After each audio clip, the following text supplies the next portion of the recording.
An appeals court knocked out Donald Trump's tariffs, but it's going to go to the Supreme Court, and we shall see. The issue at hand is whether or not this is an emergency.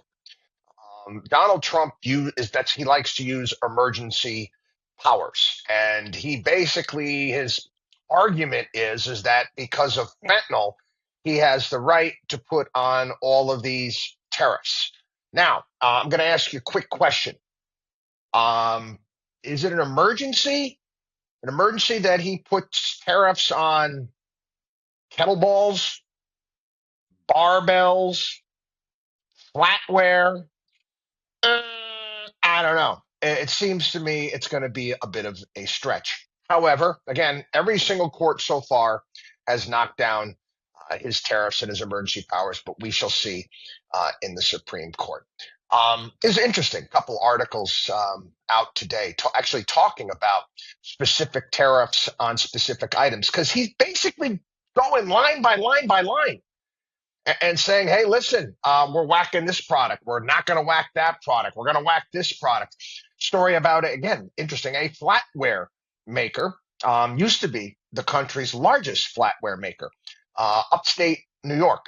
And they're thrilled that Donald Trump is putting tariffs on flatware. It helps them. They went bankrupt once. They're trying to come back, and they said they can't make product here in the United States that people want to buy because it's just too expensive. And this is the argument that people have for tariffs. We want to protect this country from cheap imports. Okay. How do you feel about that as a consumer? I don't know. I'm from the camp that as long as wherever you're getting the imports from, as long as they are not subsidizing, the government's not subsidizing that industry, they're not dumping product in our country and gives them an unfair advantage. I like having lower prices. And this idea that the United States should just become this complete walled off, self-contained unit. Some people think that that's the greatest thing going. However, you want to let history be a guide. China tried that, and it didn't work well for them at all. And again, that's where they declined, where they were once the most powerful, highest GDP of any nation in the entire world, when they were trading with everyone. They stopped that. They stopped that, and then they went backwards. They closed themselves off to the rest of the world. Again, we're going to see where this thing ends up. I don't know at this point in time. Again, I'm hearing it from both sides from people out there. The reality, though, is, and again, the justification that they keep using when it comes to this and all the tariff revenue that we're bringing in. And finally, some of them are starting to admit that, yes, it's a tax on the American people and prices are coming up.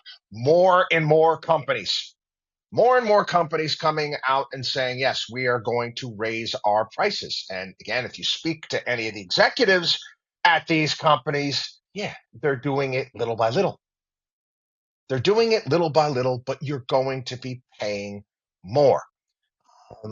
You couple this with the fact that the cost of living is so high in the United States. Again, it's affecting everyone. You're seeing story after story, younger people out there really scared for the future. We've talked about this here on the program. I see the differences when I travel various different places around the world, and the difference between what we pay and what others pay. And it's significant. It really is. When I have more and more clients of ours asking questions about, hey, maybe I should retire in Portugal. Maybe I should retire in Spain. Maybe I should retire in Greece, somewhere else, because the cost of living is that much lower. It's a reality. It's a reality. And again, you want to close the walls off, bring everything here. Again, you're going to be paying much, much more. Not to mention the fact, do you think it's going to stick? Do you think it's going to stick next? Let's say someone else different Democrat wins.